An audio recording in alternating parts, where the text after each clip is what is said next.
isi yose iribaza kuri cya gihugu cy'u Rwanda cyazamutse kivuye mu ivu ry'igice kimwe mu mateka mabi cyane y'ikiremwa muntu. Benshi bavuga neza ko bitari bukunde. Dusubire inyuma mu mateka. Muri jenoside yakorewe abatutsi muri Mata mwaka w'1994, ariko se ni gute igihugu kigeze gusenywa n'urugomo rw'abicanyi? Ni gute kino gihugu cyaje kuba urwego rw'ubutasi rufatwa nk'urukomeye kandi rufite ubuhanga buhanitse ku mugabane wa Afurika yose muri rusange? Ibi bigenda gute? Byatangiye atari imbunda cyangwa abasirikari gusa, ahubwo byatangiye ari abatasi bambukiranyaga imipaka mwaka w'1947 bakusanya amakuru mu buryo bw'ibanga. Ibyo byose babikoraga bitegura ibyari bigiye kuza. Ingabo za RPA, Rwanda Patriotic Army, zari zizi ko intambara itarwanwa gusa n'amasasu. Aba bari bazi neza ko intambara itsindirwa mu makuru y'ubutasi, kandi hagati muri ibyo byose hari umugabo umwe wari ukomeye cyane, ari nyakubahwa Perezida Poul Kagame. Ni umugabo waratojwe ubutasi mu bya gisirikare muri Tanzania, akomereza ndetse n'intambara zo muri Uganda. Ibyo gusa ahubwo yanahawe amahugurwa akomeye cyane mu mashuri y'ubutasi ya Cuba. Umugabo rero ntiyayoboraga ingabo gusa, ahubwo yubatse ubwami bw'ubutasi, akora mu gicucu aho amabanga ari ifaranga kandi gutsindwa bitari amahitamo. Ubutasi ni ijambo ridakunzwe kuvugwa mu banyapolitike, kandi n'itangazamakuru riraryitondera. Ubundi mu mateka bivuga neza ko ntibwumvikana, ntibubonwa, ariko bugenda buyobora isi. Ubutasi bw'u Rwanda butuje, bukomeye kandi budadohoka, bwafatwa nk'uburi ku rwego rwo hejuru. Hari ibihugu byateye imbere bifite ikoranabuhanga rikomeye byaje kwiga byinshi ku bigendanye n'iby'ubutasi mu gihugu cy'u Rwanda, bityo bituma igihugu cy'u Rwanda kimenyekana ku rwego mpuzamahanga nk'igihugu kidasanzwe mu bigendanye no kuba Bamenya cyangwa mu kubaka ubutasi. Mu mwaka wa 2015 u Rwanda buri igihugu cy'Ububiligi ko hari umugambi w'iterabwoba wari ugiye guterwa muri iki gihugu cy'Ububiligi. Ububiligi nibwo byitayeho. Hashize amezi agera kuri 4 gusa, ku itariki 22 Werurwe mwaka wa 2016, ibisasu byaturikiye i Buruseli, abantu barapfa. Byaje kugaragaza ko ubutasi bw'u Rwanda rwari bwabonye ibimenyetso kare. Ibi byerekana imbaraga z'urwego rw'igihugu rushinzwe ubutasi ndetse n'umutekano, rufatwa nk'ururi ku rwego rwo hejuru cyane. Byarangiriye ahangaha kugeza magingo yanga. Rwanda National Intelligence and Security Services ni bamwe mu bantu bakomeye cyane ku rwego mpuzamahanga. Benshi batekereza neza ko gusobanukirwa ibi ngibi ari ibintu byoroshye, gusa kugira ngo dusobanukirwe neza ibyo benshi mu bakora ubutasi bw'igihugu cy'u Rwanda bagaragaramo, turaza gusubira inyuma mu mwaka w'1980.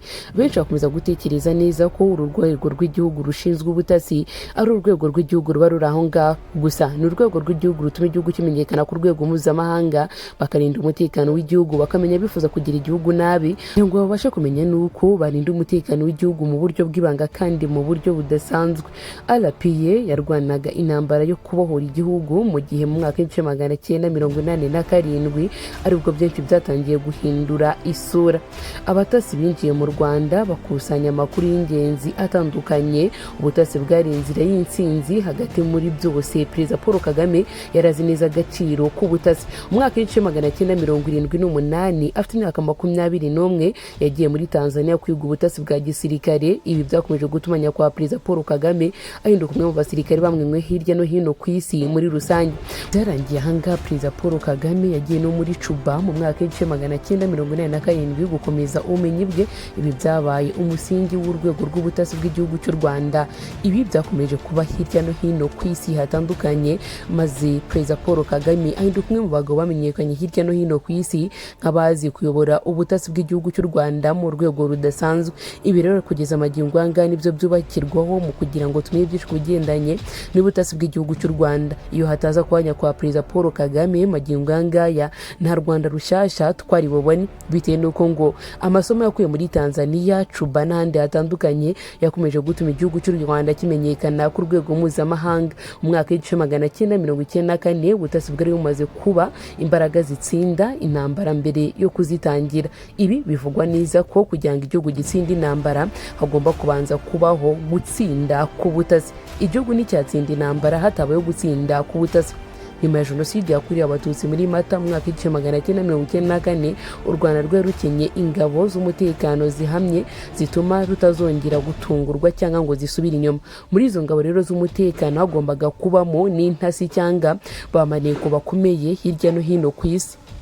bashyizeho itegeko rya nomero 73 kinyerezo 201 inavugururwa n'itegeko rya 10 akanyezo 2017 rifite inshingano zo kurinda igihugu binyuze mu makuru y'ubutasi. Niyo mpamvu rero bivugwa neza ko ubutasi bw'igihugu cy'u Rwanda rugira rukomeye cyane mu guteza imbere igihugu cy'u Rwanda ndetse n'hanze y'umugabane wa Afurika wose muri rusange. Imiterere rero y'ubutasi bw'igihugu cy'u Rwanda cyangwa ubumaneko bw'igihugu cy'u Rwanda izwe n'inzego zitandukanye. Ubutasi bw'imbere mu gihugu bujwe kurwanya ibyahungabanya umutekano imbere mu gihugu. Ubutasi bwo hanze rero bushinzwe gukurikirana ibyago mpuzamahanga, abinjira n'abasohoka bashinzwe ndetse no kurinda imipaka itandukanye.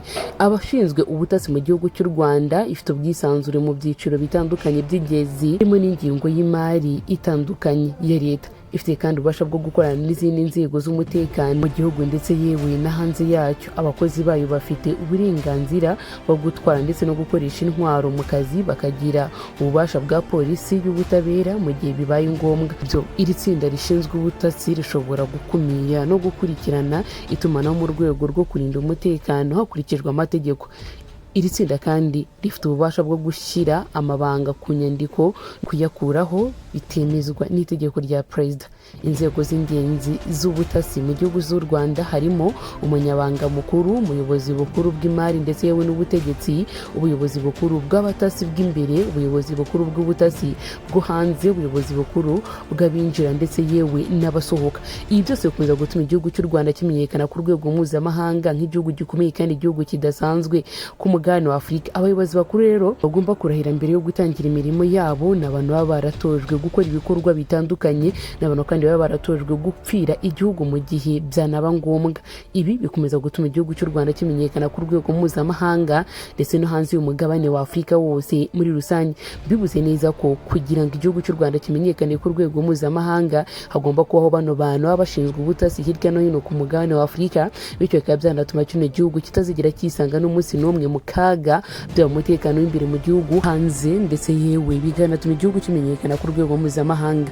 Ubushakashatsi bwakozwe bugaragaza neza ko igihugu kidafite ubutasi nta kabuza nta terambere icyo gihugu cyagira, kandi byakoroha cyane icyo gihugu kuza kukivogera cyangwa kugisubiza inyuma mu bikorwa bitandukanye. Mwakusanye kubana nanjye nge twabanye uyu munsi ni Akiro Kanyamibwa, turacyari kuri Aki Empire. Mukoze ukanda subscribe, like, comment and share kugira tubana no mu bindi biganiro bitandukanye bya buri munsi byiza kandi bihindura society. Stay safe, be blessed, we love you so much.